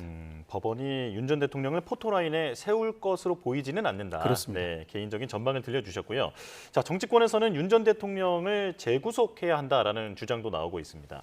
자, 경찰이 직권남용 추가 기소를 검토 중인데 그런데 이 직권남용으로는 재구속이 어려울 수 있다고요? 이미 윤 전 대통령이 수사 단계에서 구속된 바 있습니다. 당시 공수처가 구속영장을 청구할 때 내란죄 외에도 직권남용 혐의를 포함했습니다. 이미 직권남용 혐의 등으로 구속된 상황에서 구속 취소로 석방되었죠. 이미 구속되었던 피의자는 동일한 사건으로 새로운 중요한 증거가 발견되지 않는 이상 재구속은 되지 않습니다. 형사소송법에 따라서 직권남용으로 추가 기소를 단행한다고 하더라도 재구속은 어려운 상황입니다. 그렇지만 체포시도 방해 혐의, 즉 특수공무집행 방해 혐의나 공천 개입 의혹과 관련해서는 구속영장 청구 가능성이 거론되고 있습니다.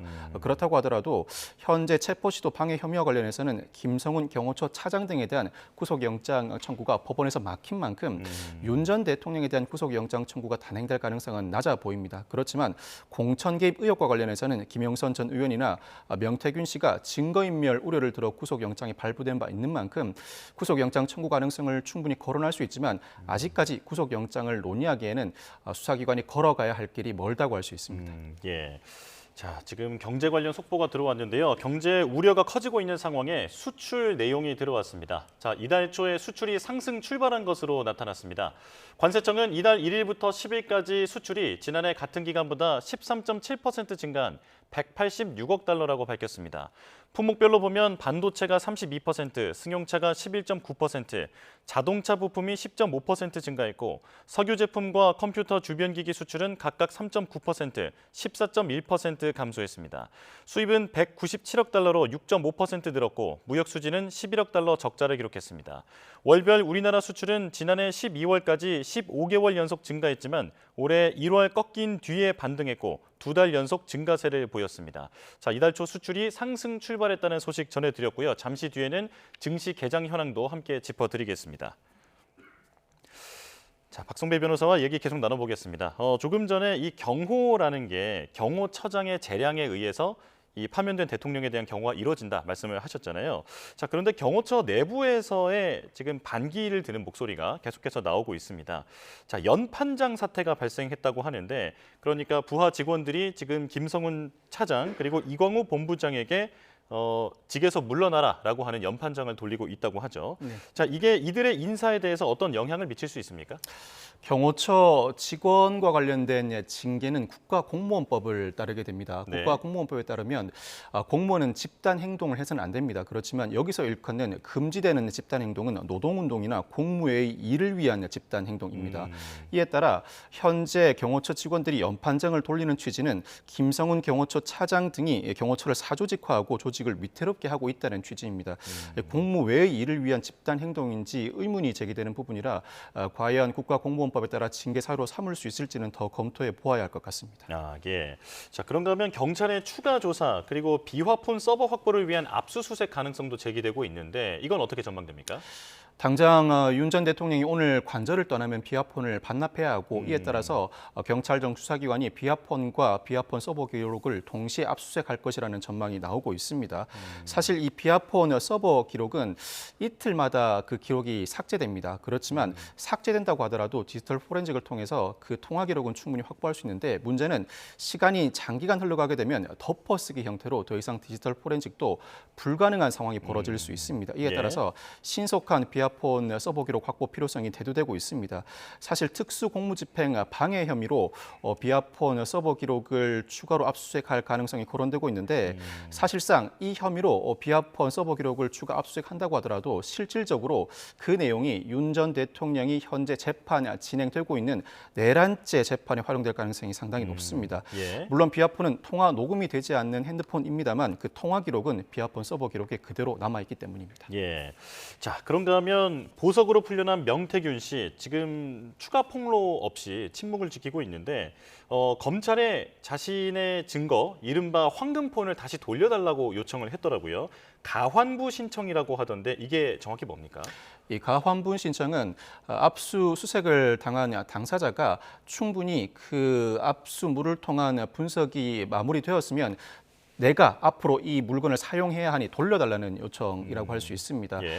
피고인으로서는 자신이 이미 제출한 휴대전화, 수사기관이 디지털 포렌식을 충분히 진행했다면 관련 자료도 추출해 확보해둔 상황이니 앞으로는 내가 사용할 핸드폰을 돌려달라는 과환부 신청을 충분히 할 수 있습니다. 사실 다른 사정이 존재하지 않는다면 예를 들어 이 핸드폰을 궁극적으로 몰수하는 조치를 취해야 할 필요성이 없다면 가환부 조치에는 응해 주어야 합니다. 명태균 씨는 아마 이 가환부를 통해 돌려받을 핸드폰을 통해서 그 안에 어떤 내용이 있는지 구체적으로 확인해 볼 것으로 전망됩니다. 자신이 당사자라고 하더라도 기억 환기용으로 이 핸드폰이 필요했던 것으로 보이고 이 핸드폰을 돌려받아 자신이 대화를 나눈 대화 내용들을 확인한 이후에는 추가로 폭로를 이어갈 가능성이 높습니다. 당장 곧 다가올 대선에 일부 영향은 불가피해 보이는 상황입니다. 자, 헌재 얘기도 잠깐 짚어보겠습니다. 한덕수 권한대행이 대통령 몫의 재판관을 지명한 것을 막아달라라고 하는 그 가처분 신청이 있었는데요. 자, 이 결과가 사나흘 안에 나올 수도 있다라는 전망이 있더라고요. 가능한 얘기입니까? 사실 대통령 권한대행이 대통령목 헌법재판관을 임명하는 부분은 국회의 권한을 침해한다고 볼 여지가 없어서 국회가 권한쟁의 심판을 청구하거나 관련된 효력정지 가처분을 신청한다고 하더라도 받아들여질 가능성이 거의 없습니다. 그렇지만 이에 따라서 현재 헌법재판이 진행되고 있는 이 사건의 당사자가 자신이 헌법과 법률이 정한 법관으로부터 재판을 받을 권리를 침해당했다는 취지로 헌법 소원을 제기하고 이에 따라 효력정지 가처분 신청을 한다면 이 부분은 논의해 볼 수 있습니다. 이 청구인 적격이 있는지 물론 다툼의 여지가 있습니다만 필요성이 인정된다면 충분히 효력정지 가처분을 받아들일 여지는 있어 보이는데 무엇보다도 중요한 쟁점은 대통령 권한대행이 헌법재판관을 임명할 수 있는지 여부라고 할 수 있습니다. 사실 학계에서는 관련된 전례가 없는 이상 그 학설이 대립하고 있는데 사고 상태의 대통령 권한대행의 경우에는 현상 유지, 즉 재판관 임명 등의 조치를 단행할 수 없다는 학설이 다수설인 반면에 고리 상태의 대통령 권한대행, 현재 윤 대통령은 파면된 이상 고리 상태라고 할 수 있습니다. 고리 상태의 대통령 권한대행은 현상 유지에 그쳐야 한다는 학설도 있는 반면에 현상 변경도 가능하다는 학설도 대립하고 있습니다. 이 학설이 대립하고 있는 이상 헌법재판소가 이 사건을 계기로 어느 정도 판례를 정립할 것으로 보이는데 헌법재판소 재판관들이 대통령 권한대행으로서 헌법재판관을 임명할 수 있는지 명시적인 결론을 내놓지 않는다고 하더라도 현 단계에서 상당한 의문이 있다는 판단에 이른다면 충분히 효력정지 가처분을 인용할 가능성을 배제하지 못합니다. 특히 효력정지 가처분의 경우에는 이 심리에 관여한 재판관 과반수, 현재 헌법재판소 재판관 구성에 따르면 5인 이상 찬성만 있으면 가처분 인용 결정을 내릴 수 있는 구조라고 할 수 있습니다. 그렇군요. 자, 마지막으로 박성재 법무장관이 지금 헌법재판소의 만장일치 기각 결정으로 업무에 복귀를 했는데, 자, 이 심판이 또 주목됐던 게 삼청동 안가 모임에 대한 헌재 판단이 들어있기 때문인데요. 여기에는 또 이완규 지금 헌법재판관 후보자도 참석했던 것으로 알려져 있잖아요. 자, 이 모임에 대한 헌재 판단은 어떻습니까? 이 모임과 관련해서는 박성재 장관이 이 모임에 참여했다고 하더라도 향후 대응 방안을 모색했다고 볼 만한 근거가 없다. 그리고 비상계엄 해제 이후에 모임에 참여했다고 해서 비상계엄에 가담했다고 법적 평가를 내릴 수 없다는 취지로 판시했습니다. 다만 이 사건은 공교롭게도 이완규 헌법재판관 후보자가 이 안가 모임에 참여한 소식이 알려지면서 과연 헌법재판관에 임명될 자격이 있는가 그 논란이 이어지고 있습니다. 효력정지 가처분 사건에서 이 사안을 직접적인 근거로 끌어쓰기는 어렵습니다. 헌법 또는 법률이 정하는 헌법재판관 임명 결격에 해당하지 않는 이상 그 사유를 끌어쓰기는 어렵습니다만 이와 같은 논란 자체가 당장 대통령 권한대행이 대통령목 헌법재판관을 임명할 수 있는지 명시적인 판단을 하지 않는다고 하더라도 다툼의 여지가 있으니 효력정지 가처분으로 그 일시 효력정지를 해야 할 필요성을 더 높여주는 사유로는 작용할 수 있습니다. 즉 헌법재판관들의 심증에 일부 영향을 미침으로써 적어도 효력정지 가처분은 인용해야 하는 것 아닌가라는 결론에 이를 가능성을 높이는 대목으로 작용할 수 있습니다. 그렇군요. 알겠습니다. 법적 쟁점 짚어봤습니다. 박성배 변호사와 함께했습니다. 고맙습니다. 네, 감사합니다. 자, 조금 전 뉴욕 증시가 급락했는데요. 오늘 우리 증시는 어떤 영향을 받을지 주목됩니다. 현장으로 가보겠습니다. 자, 한국거래소 모습 보여드리고 있습니다. 자, 지금 코스피와 코스닥 모두 하락 출발하고 있는 상황인데요. 자, 조금 전에 뉴욕 증시는 어제는 폭등, 오늘은 급락하면서 변동성을 키운 상황이라 오늘 우리 증시에도 어떤 영향을 줄지 지금 불안감이 커지고 있는 상황입니다. 자, 코스피는 2,409포인트를 지나가고 있고 코스닥도 680선 아래에서 움직이고 있는 상황입니다. 자, 어제 우리 증시 전날 뉴욕 증시 폭등의 영향으로 코스피는 6.6%나 올랐었고요. 코스닥도 6% 가까이 상승하면서 역사적인 폭등세를 보여줬는데 상호관세 유예 소식에 안도감이 유입된 것으로 분석이 됐습니다. 자, 코스피는 지금 전해드리는 것처럼 2,400포인트 정도에서 출발하고 있고 코스닥은 673포인트에서 출발하고 있는 상황입니다. 자, 미중 관세 전쟁이 본격화하면서 시장 불안이 다시 커지고 있는 상황. 미국 국채 금리도 다시 오르고요. 그리고 미국 달러 약세가 이어지면서 우리 환율에도 영향을 주고 있는 상황입니다. 자, 환율이 급격하게 안정세를 보인 이후에 앞으로도 어떻게 흘러갈지 주목이 되는 상황에서 오늘도 소폭 하락하면서 출발하는 것으로 지금 전해지고 있습니다. 자, 트럼프 대통령이 중국과 협상하고 싶다라고 밝힌 점, 그리고 또 우리나라와는 조선업 등의 협력을 강조한 점 등이 오늘 시장에서 또 앞으로 시장에서 어떻게 소화될지가 주목됩니다. 자, 원달러 환율은 2.4원 내린 1,454원으로 개장한 상황입니다. 지금까지 개장 상황 살펴봤습니다. 경기 광명시 지하철 신안산선 지하 공사 현장에서 터널을 바치던 지지대에 균열이 생겼다는 신고가 접수됐습니다. 경찰이 붕괴 가능성을 대비해 일대 도로를 통제하고 있어 출근길 혼잡이 우려되는데요. 취재기자 연결합니다. 임예진 기자 자세한 내용 전해주시죠. 네, 경기 광명시 일직동 신안산선 공사 현장에서 붕괴 우려가 나오면서 현재 안전진단과 함께 보강 공사가 진행되고 있습니다. 이에 따라 일대 교통이 통제 중인 만큼 인근 지나시는 분들은 출근길에 참고하셔야겠습니다. 통제 구간은 광명 관내 양지 사거리에서 안양 호현 3거리까지 양방향 2km 정도 구간입니다. 경찰과 관계 당국, 시청 등이 함께 전문가 안전진단을 하고 있고 아침 7시 10분쯤부터 현장 보강 공사도 시작됐는데 종료 시각은 아직 정해지지 않았습니다. 경찰은 붕괴 우려로 안전진단이 마무리될 때까지 도로와 인도 모두 통행을 제한하고 있는데요. 진단 결과에 따라 통제를 계속할지 결정할 방침입니다. 경기 광명시 일직동 신안산선 공사 현장에서 사고가 난 건 오늘 새벽 0시 반쯤입니다. 지하 30m 아래에서 굴착 작업을 하던 도중 터널을 받치던 지지대가 구부러진 겁니다. 공사 현장 관계자는 터널 안쪽에서 쇳소리가 들린다며 집안 붕괴가 우려된다고 경찰에 신고했습니다. 현장 근로자 17명이 모두 대피하면서 인명피해는 없었습니다. 경찰과 광명시 등은 안전진단과 더불어 공사장 관계자 등을 상대로 균열이 난 정확한 원인을 조사할 예정입니다. 지금까지 사회부에서 전해드렸습니다. 트럼프 행정부에서 전 세계 미군 배치 재조정이 검토되고 있는 가운데 미군 사령관들은 주한미군 감축에 반대 입장을 공개적으로 밝혔습니다. 주한미군이 없으면 북한의 남침 가능성이 커지고 한반도 분쟁은 중국의 영향력을 높일 거라고 경고했습니다. 워싱턴 권중희 특파원입니다. 유럽주둔 미군을 감축할 건지 질문해 주한미군까지 포함해 가능성을 배제하지 않았던 트럼프 대통령. I mean, it depends. We pay for military over in Europe. You know, we don't get reimbursed by much. South Korea too. 상원 청문회에 출석한 인도태평양 사령관과 주한미군 사령관은 주한미군의 역할은 북한을 막는 데 그치지 않는다며 감축에 반대했습니다. With the loss of the force on the Korean Peninsula, there's a higher probability that he would invade. To reduce the force becomes problematic is the potential to impose cost in the East Sea to Russia, the potential to impose cost in the West Sea to China. 특히 한반도에서 분쟁이 벌어지면 중국이 개입하게 될 거라며 한국의 지정학적 중요성을 강조했습니다. My belief is that there would be a risk that it would involve China and would have to be conducted carefully. 트럼프 관세가 동맹과의 안보 위험을 초래할 수 있다는 민주당 의원들의 우려에도 공감했습니다. 한국 경제가 힘들어지면 전작권 전환에 차질이 생길 수 있다는 겁니다. We weren't able to move on that path by way of economic challenges facing the nation. That would bother me. 인도태평양 사령관은 미국이 타이완 지원을 끊을 경우 동맹에 대한 신뢰 약화로 한국과 일본이 핵 개발에 나설 가능성을 높일 거라고 전망했습니다. 주한미군 사령관은 한국의 계엄과 탄핵 과정을 염두에 둔 듯 한국인들에게 이런 감사 인사도 전했습니다. I'd also like to thank the Korean people right now for their continued resilience through challenges and hard times.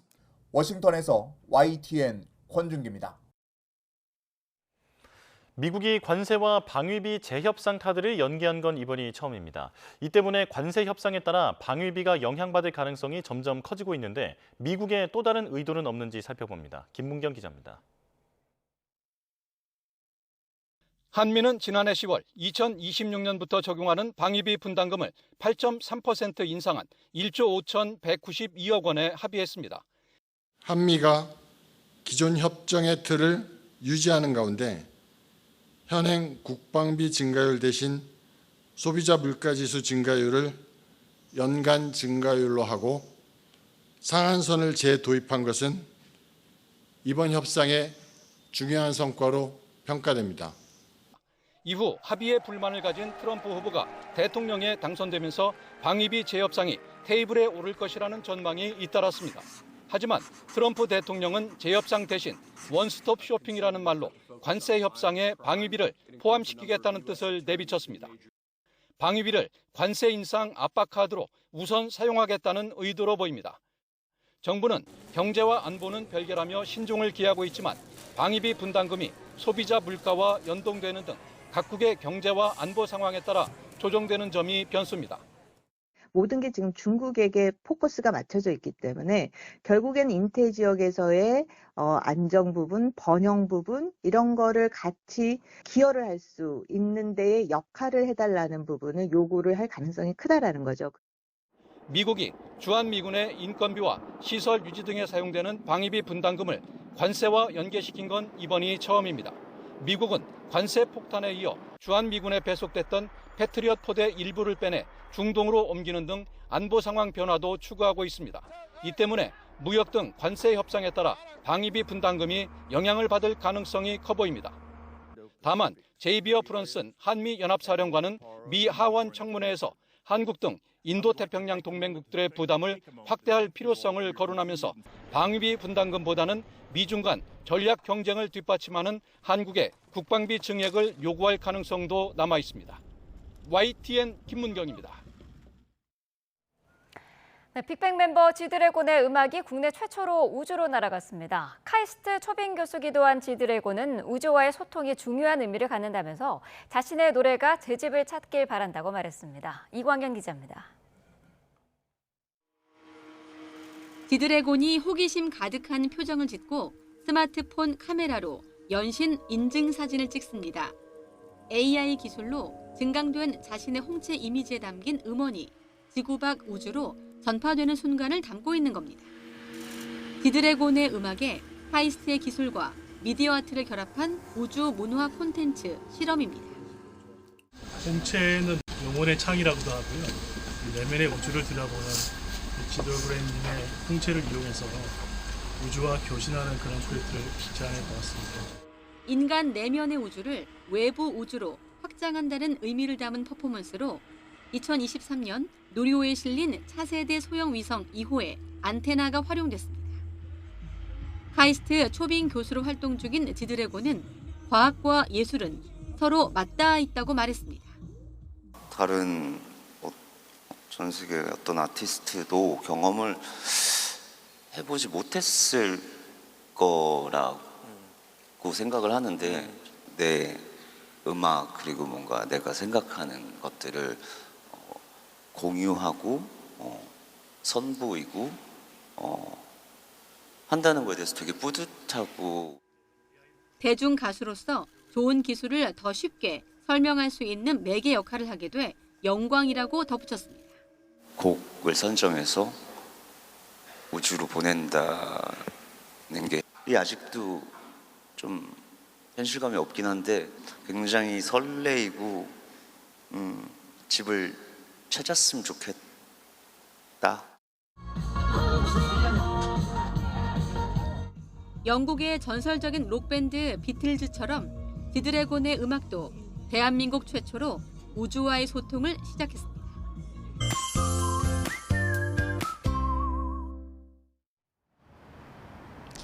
주말을 하루 앞둔 오늘은 이번 주 중 꽃 구경하기 가장 좋겠습니다. 남서쪽에서 따뜻한 공기가 유입이 되면서 낮 동안 봄 기온이 절정에 달하겠는데요.